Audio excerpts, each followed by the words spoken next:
প্রিয় দর্শক, আয়ুর্বেদ শাস্ত্রের মতে বাতকারক খাবার খেলে ফ্রোজেন শোল্ডার হয়। কিছু কিছু সময় আমরা এমন খাবার খেয়ে ফেলি যার ফলে নার্ভের মধ্যে টক্সিন জমে যায়।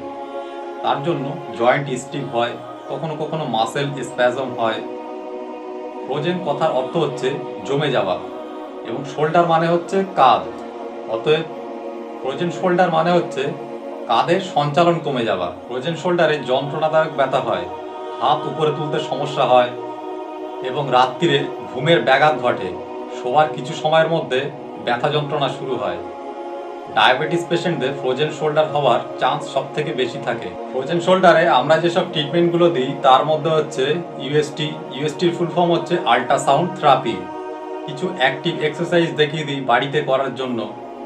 ফ্রোজেন শোল্ডারে কোন কোন অ্যাক্টিভ এক্সারসাইজ করতে হয় তার উপরে অলরেডি আমার চ্যানেলে ভিডিও দেওয়া আছে।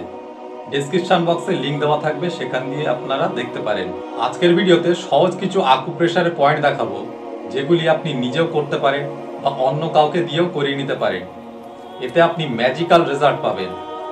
অনেক ডাক্তারবাবু আছেন ফ্রোজেন শোল্ডারে ইঞ্জেকশন নিতে বলেন, তো প্রথমেই কিন্তু ইঞ্জেকশন নেওয়া ঠিক না।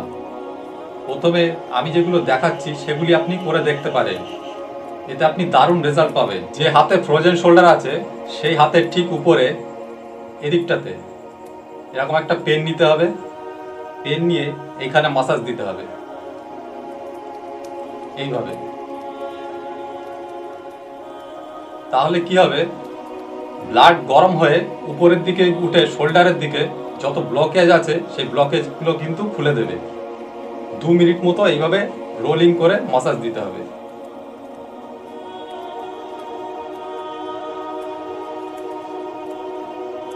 সেকেন্ড যেটা করতে হবে, এই 2 আঙুলের মিডিলে এইখানে প্রেসার দিতে হবে। এইখানে ভালোভাবে দেখুন, এই পয়েন্টটাতে মিডিয়াম প্রেসার দিতে হবে। খুব জোরে প্রেসার দেওয়া যাবে না এবং আস্তে দিলে কাজ হবে না। এটা হচ্ছে সেন্ট্রাল নার্ভাস সিস্টেমের পয়েন্ট। এটাতে মাথা যন্ত্রণা কমে, ছোটোখাটো হার্ট অ্যাটাকের সম্ভাবনা কমে, মাসেল স্প্যাজম থাকলে ঠিক হয়।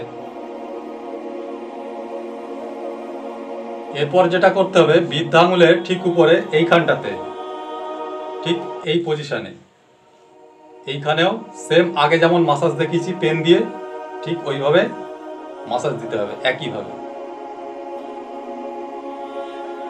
এটা হচ্ছে স্পাইনের পয়েন্ট। স্পাইনে প্রচুর নার্ভ থাকে, সেই নার্ভগুলো অ্যাক্টিভ হয়ে ব্লকেজ খুলে দেয়।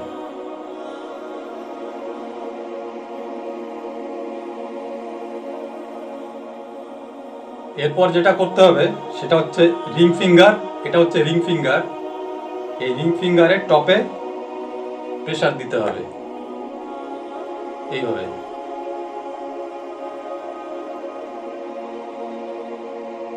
2 মিনিট মতো প্রেসার দিতে হবে।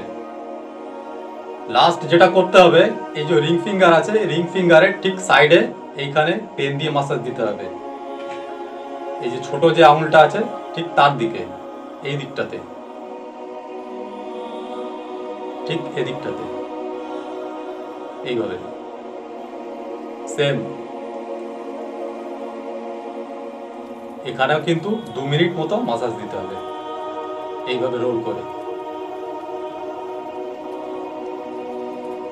তাহলে কি কি বললাম, যে হাতে ফ্রোজেন শোল্ডার হয়েছে বা যে শোল্ডারে পেন হচ্ছে, পেন মানে এই পেন না, এই পেন মানে তো কলম, পেন মানে হচ্ছে ব্যথা, সেই হাতের ঠিক এদিকটাতে উপরের দিকটাতে এইভাবে মাসাজ দিতে হবে 2 মিনিট মতো, একটু স্পিডে দিতে হবে।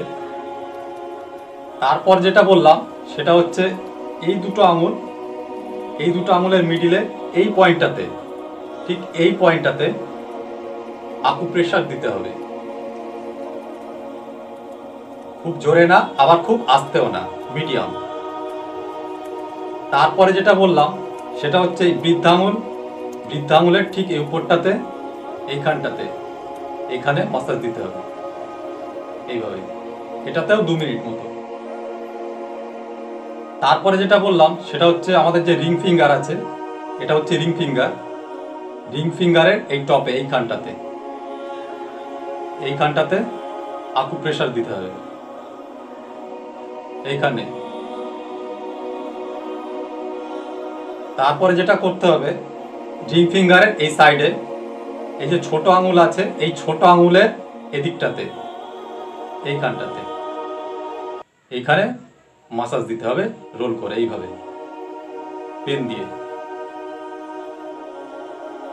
এগুলি দিনে দুবার করে করতে হবে, সকালবেলা এবং সন্ধ্যাবেলা। তবে রোটেটর কাফ টিয়ার বা শোল্ডারে তেমন কোনো ইনজুরি থাকলে এটাতে কাজ হবে না। যদি কারো শোল্ডার খুব বেশি স্টিফ থাকে তাহলে এর সঙ্গে কিছু প্যাসিভ মুভমেন্ট করালে আরো ভালো হয়। সেটা অন্য একটা ভিডিওর মধ্যে দেখাবো, একটা ভিডিওর মধ্যে সবকিছু দেখানো সম্ভব না। এটা করে দেখুন, খুবই সহজ। না হলে আপনি পরে ইনজেকশন নেবেন। ধন্যবাদ ভিডিওটি দেখার জন্য। সুস্থ থাকবেন, ভালো থাকবেন।